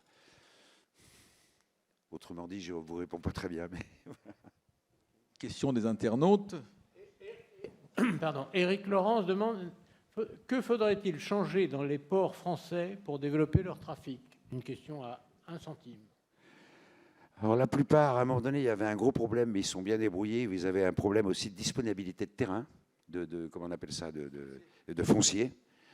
Donc par des opérations de remembrement de ceci, de cela, d'après ce que j'ai entendu. Donc la vraie réponse, c'est la question qui est posée par Christian Buchet.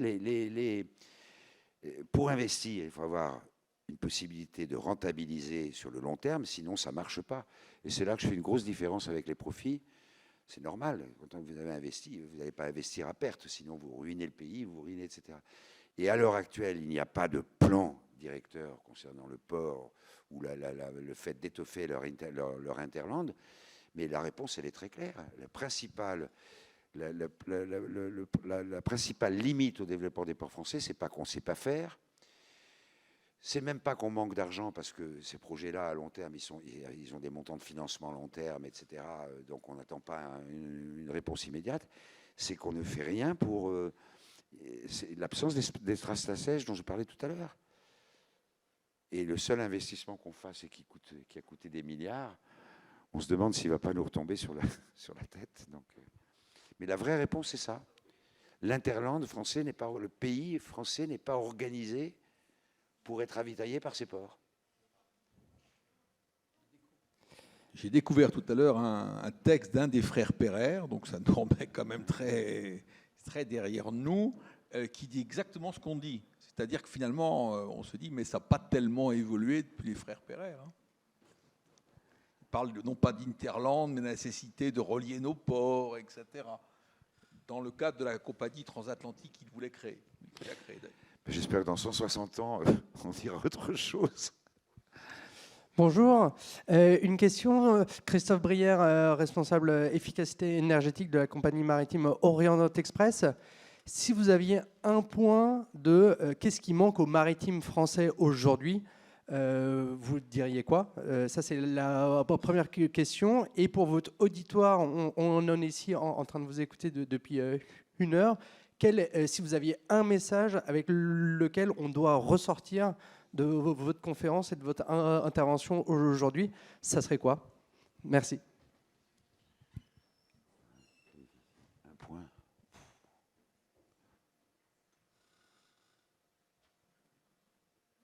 Excusez-moi, mais votre question n'est pas sympa du tout parce que normalement, c'est moi qui suis chargé à la fin de la conférence de dire quel est le point marquant et la chose dont il faut se souvenir.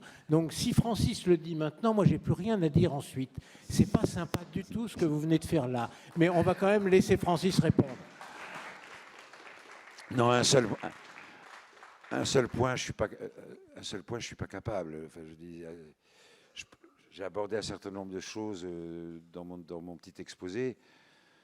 Non, je ne suis pas capable. En revanche, le message, c'est que le monde maritime, c'est une communauté maritime très, très particulière. Hein. C'est où les gens peuvent se battre, où vous avez par nature, sans jeu de mots, des requins, etc. Mais qui sait aussi tenir sa parole, lui avoir une vision à long terme. L'armateur, par exemple, il faut qu'il arrive à concilier, d'une part, l'analyste financier qui fait une analyse court terme à 6 mois pour faire une note négative ou dire que ça ne marchera pas, ou un investisseur qui, quand il veut investir un bateau qui va durer 20 ans, prend ses décisions en fonction de l'avenir à 1 ou 2 ans. Il a besoin d'être stratège parce que, comme le navire dure 20 ou 25 ans, il faut que vous achetez pas un bien pour 20-25 ans sans être un minimum stratégique. Et en même temps, c'est un métier d'opportunité, donc il faut qu'ils prennent des décisions extraordinairement rapides, etc. C'est contradictoire d'être stratège, enfin, comme mentalité, etc. Et c'est d'ailleurs une des raisons. Est-ce que vous vous êtes posé la question de savoir pourquoi tous les plus grands armateurs du monde, quel que soit le secteur, soient des armateurs familiaux et ne sont pas cotés en bourse? Parce qu'en famille, on ne dépend pas d'un actionnaire qui vous dit « Mais attendez, je n'ai pas votre plan de rentabilité, qu'est-ce que ça donne dans 2 ans, et puis qu'est-ce que ça donnera dans 15 ans ?» Il ne vous demande pas 10 000 reports, etc. Donc, c'est beaucoup d'intuition, beaucoup d'expérience, et à un moment donné, l'intelligence qui est de savoir, bon, on a suffisamment d'éléments pour décider, plus on en rajoute, moins on saura, parce qu'il y aura toujours plus de pour et de contre, etc. On décide. Caractéristique de l'armement familial. Et puis, caractéristique de la décision, je caricature à peine, hein, l'armement familial, le dimanche, ils sont en train de déjeuner en France. Il faut voir ce que c'est que les dynasties grecques ou scandinaves, etc. Il y a une opportunité de bateau à vendre sur le marché d'occasion. Il y a une autre opportunité de marché à prendre. En prenant le café, ils décident et le lundi, c'est appliqué.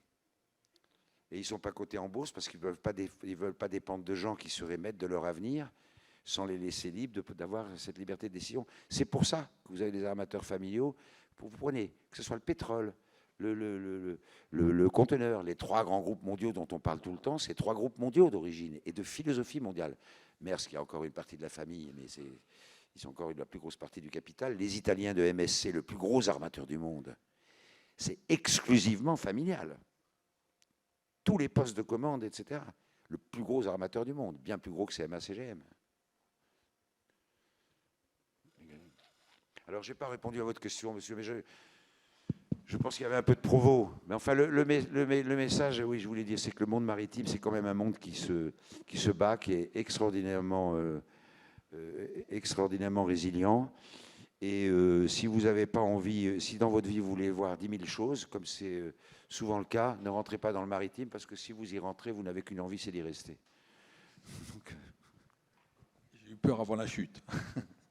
On a la place pour une dernière question. La voilà.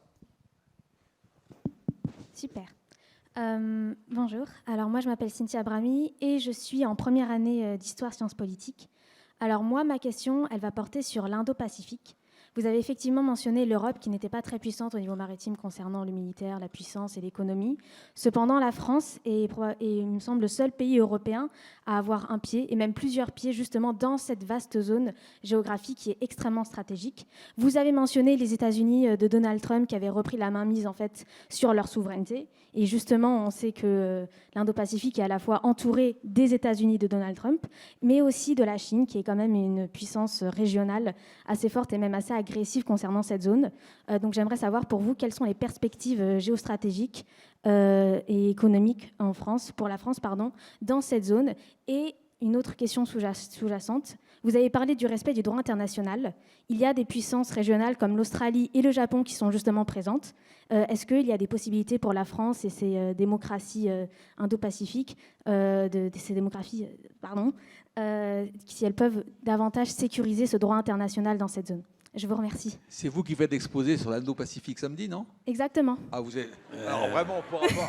l'État n'est pas stratège, mais il y en a d'autres. Comme quoi le privé peut avoir du stratégique. Hein. Cela dit, vous avez raison, et on a eu raison de vous demander cet exposé, parce que l'Indo-Pacifique devient une zone absolument cruciale. Ce n'est pas nouveau depuis quelques années. La France s'en préoccupe beaucoup. Je pense que là-dessus, l'amiral Oudou de Naville aussi peut avoir des réponses à apporter, mais je vais donner la mienne pour l'instant, et puis il complétera. S'en occupe énormément. On a ses points d'appui. Hein. On a effectivement La Réunion et Mayotte, qui font partie des conversations avec un certain nombre d'autres pays qui s'intéressent aussi beaucoup à l'Indo-Pacifique. La France mène aussi à une diplomatie qui est très active avec des pays comme l'Inde, avec le Mozambique. Il y a surveille comme le lait sur le feu ce qui se passe à Madagascar. Et puisqu'on parle d'Indo-Pacifique, il y a toute la partie Pacifique. Je ne peux pas croire que les réflexions que j'ai entendues, mais là je ne suis pas dans le secret des dieux, de la part de ces responsables néo-zélandais et australiens d'un haut niveau, ne révèlent pas qu'en fait il doit y avoir des discussions actives de la diplomatie française aussi avec ces pays-là, dans le cadre d'une inquiétude où aujourd'hui, on voit bien par exemple, j'ai lu un certain nombre d'articles ou rencontré même un Indien avec qui j'en ai parlé, les Indiens par exemple, mais c'était sensible dans le cadre des deux pays que j'ai cités, considèrent qu'il faut absolument par rapport aux Chinois, aux Américains, etc., avoir développé les possibilités d'équilibre. Et il n'y a absolument aucun doute qu'on a un atout qui est plus visible aujourd'hui ou plus sensible aujourd'hui qu'il était il y a quelques années, c'est que la France, hein, tout ce qui s'est passé il y a 20 ans ou 30 ans maintenant commence un petit peu à s'oublier, et la France apparaît de plus en plus à ces pays-là comme un pays d'équilibre. Cela dit, ce n'est pas ma spécialité, j'aimerais bien qu'Alain Oudot dise un mot là-dessus. Savoir si j'ai dit des bêtises d'abord, mais je pense qu'il y a un jeu intéressant à jouer pour la France, et que la France en est consciente, que le président en est conscient. Bon. Vous savez, c'est pas pour rien aussi qu'on a fait probablement, on en parlait tout à l'heure avec l'amiral, on était ensemble à l'inauguration de la base d'Abu Dhabi. Il y a certainement du...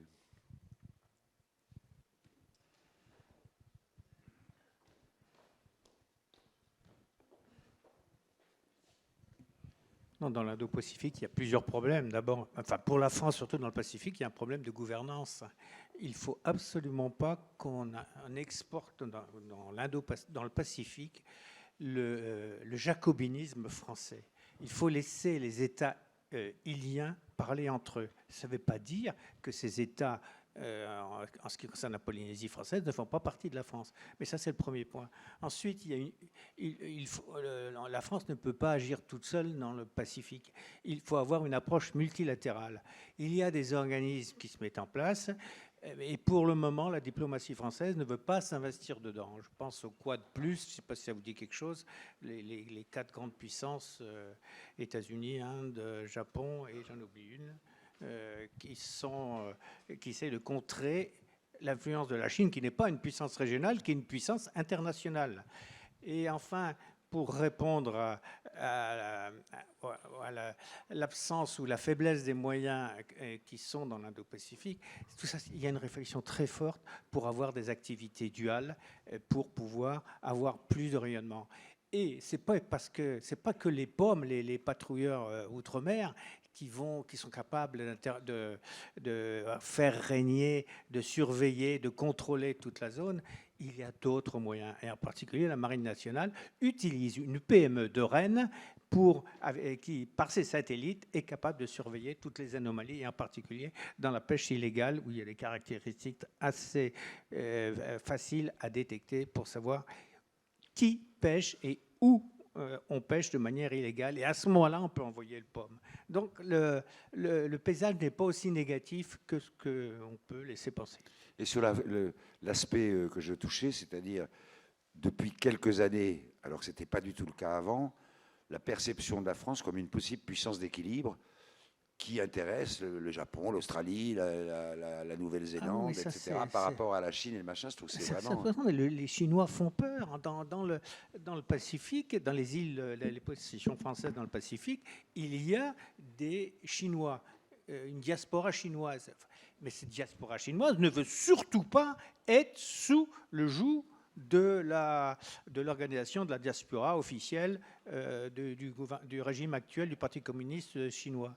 Et donc, il y a une volonté, effectivement, de garder cette puissance d'équilibre dont tu parlais. Les États-Unis aussi, surtout en ce moment, font peur parce que c'est l'éléphant dans le magasin de porcelaine. Et les États-Unis ont reculé par rapport à la Chine dans le Pacifique, qui a réussi à s'implanter aux îles Salomon, par exemple. Et les États-Unis, aujourd'hui, sont plutôt repoussoirs qu'autre chose. Donc la France a un rôle à jouer en s'appuyant, bien sûr, sur les pays que tu as cités et qui sont à notre portée. Alors, il y a eu des réactions françaises un peu fortes après le contrat de sous-marin qui a connu une évolution négative, pour parler pudiquement. Mais je veux dire, c'est un événement industriel, mais il faut passer outre et revenir à une approche plus stratégique, c'est-à-dire à plus long terme avec les pays qui sont concernés. Effectivement, qui avait été d'ailleurs tout à fait brillamment exposé pour cause par Jean-Yves Le Drian, que nous avait montré cette volonté de la France de se rapprocher de l'Inde et de l'Australie. Mais l'Australie a été sortie du jeu, puisque justement, il a fallu que les États-Unis payent le prix fort avec une alliance militaire. Il faudra revenir à ça. J'en profite, puisque j'ai le micro, simplement pour vous signaler notre prochaine rencontre. Donc ce sera le 20 janvier. Avant de passer le micro au président de l'Institut français de la mer, qui va remercier Francis, voilà, vous souhaitez donc de très joyeuses fêtes de Noël, et puis on se souhaitera la bonne année et tout ce qu'il faut avec, bien sûr, le 20 janvier. La conclusion du président de l'Institut français de la mer et ses remerciements chaleureux à notre intervenant. Oui, Francis, un très grand merci, parce qu'au travers de ton propos, tu nous as effectivement montré que le monde maritime bouge, qu'il est résilient, qu'il se développe beaucoup, et que la France reste bien placée pour garder une place significative grâce en particulier à ses entreprises, à sa marine nationale, à sa diplomatie et puis à sa diplomatie environnementale. L'ensemble fait que la France peut garder une vraie place maritime internationale. Merci à toi de nous avoir rappelé ça. Et puis, je profite de ce que j'ai le micro pour vous rappeler une chose, c'est que le monde maritime, c'est un monde de solidarité. Et il y a le week-end prochain, vendredi et samedi prochain, au Cercle national des armées, la vente de l'entraide maritime. Donc allez tous, vendredi ou samedi, au Cercle national des armées pour aider l'entraide maritime dans sa vente annuelle. Merci.